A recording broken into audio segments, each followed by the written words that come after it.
Esto es lo que pasa en la zona de la muerte en Ucrania. Los drones persiguen y matan soldados como si fueran presas. Esta franja en torno a la línea del frente es tan peligrosa para los atacantes rusos, ha dejado tantas bajas entre ellos, que ha frenado enormemente la ofensiva de primavera del Kremlin. Tienen que saber que si vienen, muchos de ellos morirán o resultarán heridos al instante. Ahora muchos se preguntan si esta táctica de defensa podría establecerse en otros países que sienten la amenaza de Rusia. Creo que la lección para todos los países del flanco oriental de Europa es que deben pensar en cómo aumentar la letalidad. Antes de pensar en cómo adoptar esta estrategia, queremos explicar qué es la zona de la muerte. Se lo preguntamos al corresponsal de Deutsche Welle en Ucrania, Nick Connolly, que ha estado allí. La zona de la muerte es una amplia franja a lo largo de la línea del frente en donde drones muy baratos pueden causar enormes daños. Antes, hace unos años, al comienzo de esta guerra, hablábamos de pocos kilómetros de profundidad. Ahora son zonas de entre 20 y 30 kilómetros de profundidad, según a dónde vayas y a quién preguntes.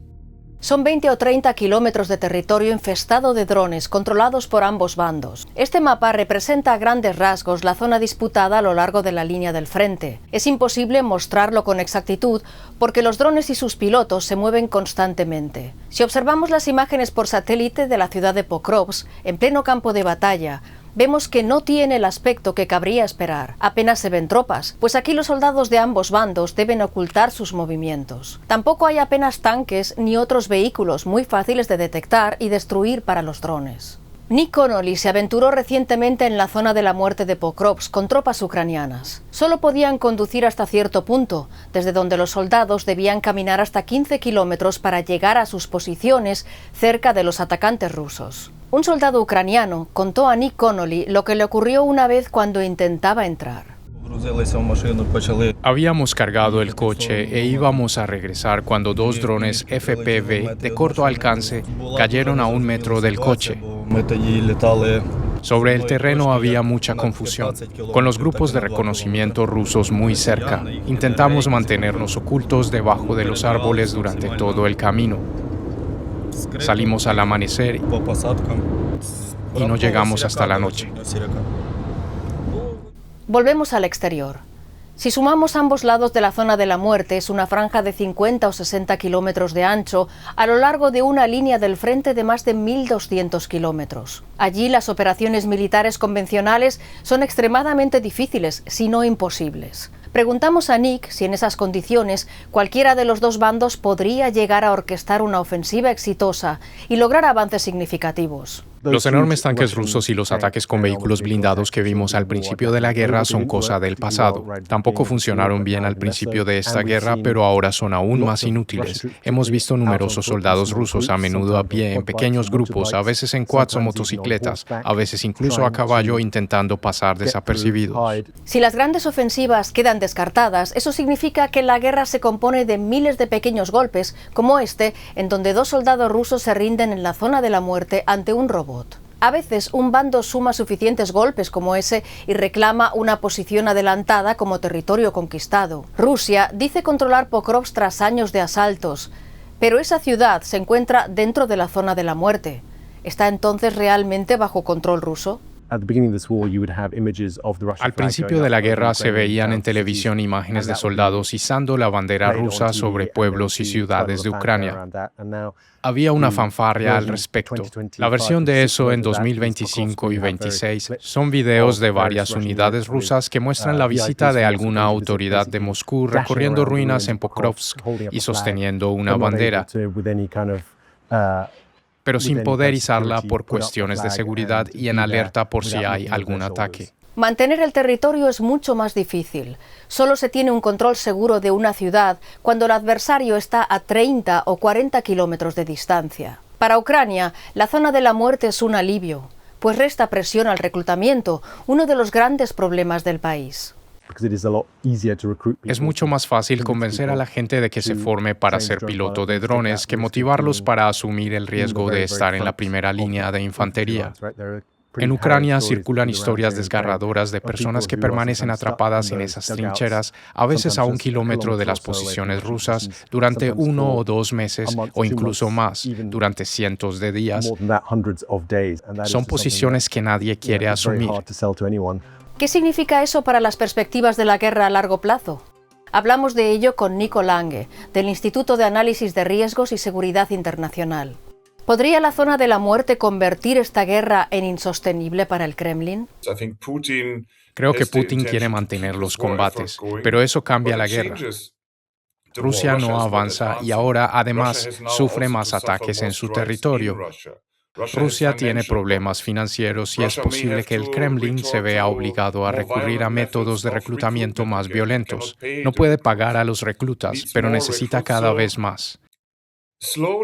Así que poco a poco creo que Ucrania toma ventaja, mientras en Rusia cobra fuerza el dilema de cómo mantener la guerra. No obstante, yo no iría tan lejos como para decir que todo esto cambiará los cálculos de Putin. Putin sigue decidido a continuar la guerra, aunque los combates cobren más intensidad y cada vez pierda más soldados. No debemos hacernos ilusiones sobre eso.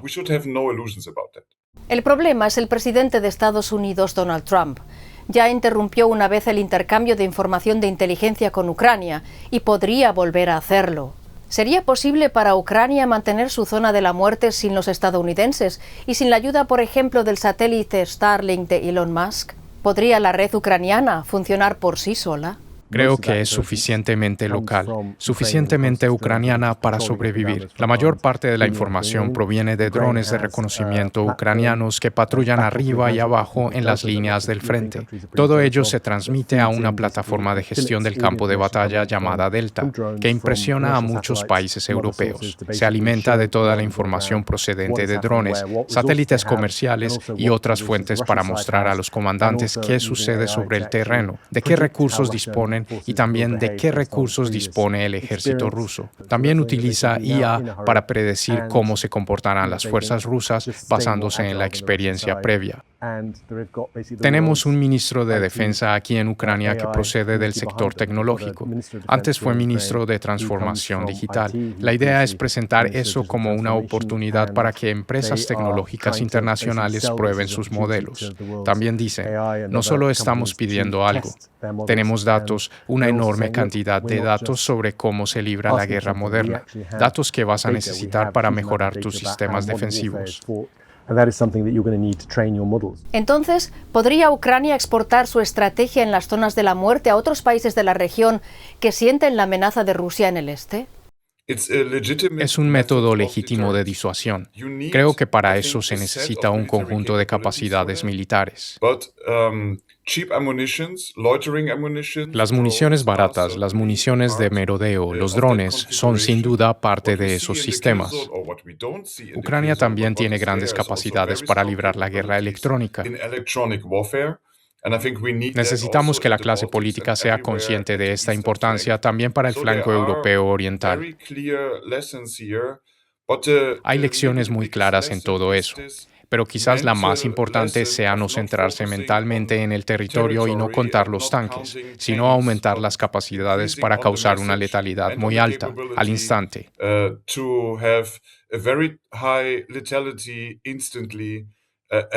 Es importante dejar eso claro a Rusia y creo que los países bálticos ya cooperan estrechamente con Ucrania para lograrlo.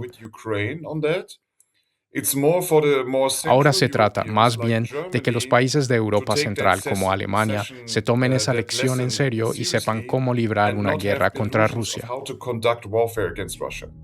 Tras la guerra de Rusia contra Ucrania, ¿la zona mortal establecida por Ucrania cambiará la forma en que gobiernos y ejércitos definen la victoria en una guerra? No quedará mucho espacio para las operaciones brillantes ni las tácticas. Solo se trata de matar al mayor número posible de soldados lo más rápido posible. Una letalidad extrema contra los ejércitos atacantes. A eso deberán estar dispuestos todos los países del flanco oriental, estableciendo sus propias zonas de la muerte en las zonas fronterizas. En Ucrania, esas zonas podrían convertirse en una frontera de facto a largo plazo, algo que para Rusia sería una guerra interminable.